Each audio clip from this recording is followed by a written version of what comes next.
I was always, I would call a pretty straight shooter. In other words, I kind of tried to go by the rules. I was living in New England. I was trying to be a writer with little success, and I needed a job. And there was an ad on the local radio station for an announcer, and I thought I could do that. I had never done it, but I did have a license. In those days, it was called a third-class endorsed license from the FCC. I hadn't kept it up to date, but all I had to do was to send a letter to the FCC, and they would send me a new certificate. And the way the rules read in those days, when you went on the air, you had to have the certificate hanging in the building.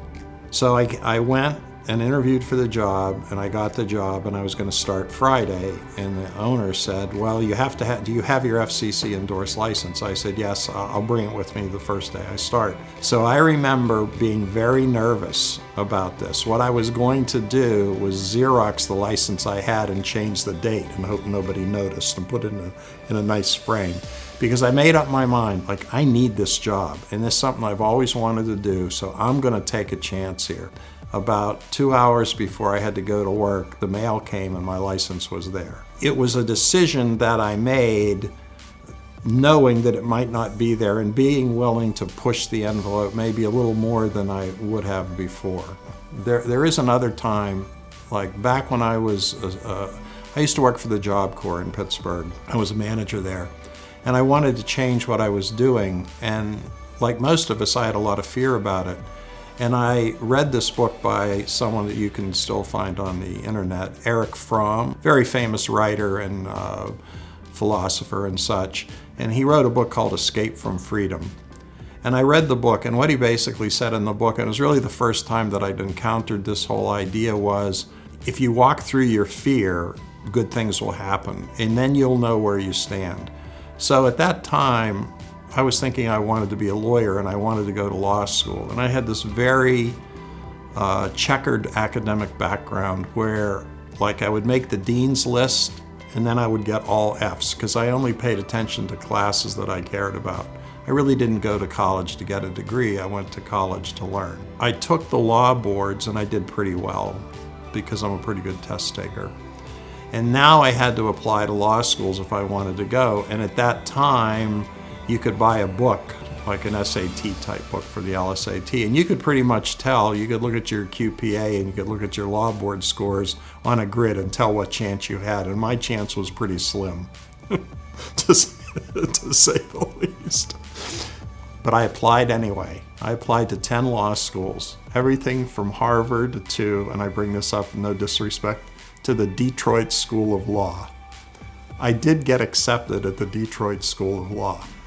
But I decided not to go for a variety of personal reasons, but I was proud of myself because what that taught me was to get what you want, you have to be willing to fail. And I was a person then, and we can talk about this later, who I didn't try anything that I didn't think I could be good at.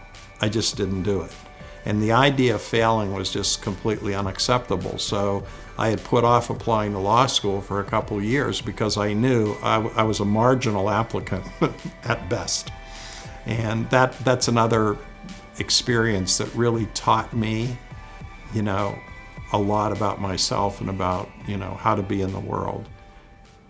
I must say, in all fairness, I've always been a risk taker for a lot of personal reasons. When I played football in high school, I was good, but I was hardly great. And I grew up in Western Pennsylvania. At the time, it was a real hotbed for high school football. Like Joe Namath came from there, Joe Montana, all the many great players. And I was good, but I was certainly not in their category. And I remember I wanted to go to a Division I school, like a USC or UCLA, that type of school. And I really wasn't quite good enough to do it. And a guy came to recruit me from a smaller school, and he told me, you could be a star with us. If you can even get in one of those schools, you'll just be another guy. And I remember saying to him at the time, I have to know how good I am. And if I don't try the big time, I'll never know. And I would rather fail in the big time than be a star at your school. And he kind of was offended by that. But that's how I've always felt. So Part of it is just personality. I mean, my particular personality allows me to take risk. Partly, I think, because I'm willing to fail. If you're not willing to fail, you're pretty much doomed to, staying where you are and not making much advancement. Because everyone that I've met that's successful has failed many times, and sometimes big time. I know I failed big time. And so it's just the price of the game. You're not going to win every time out.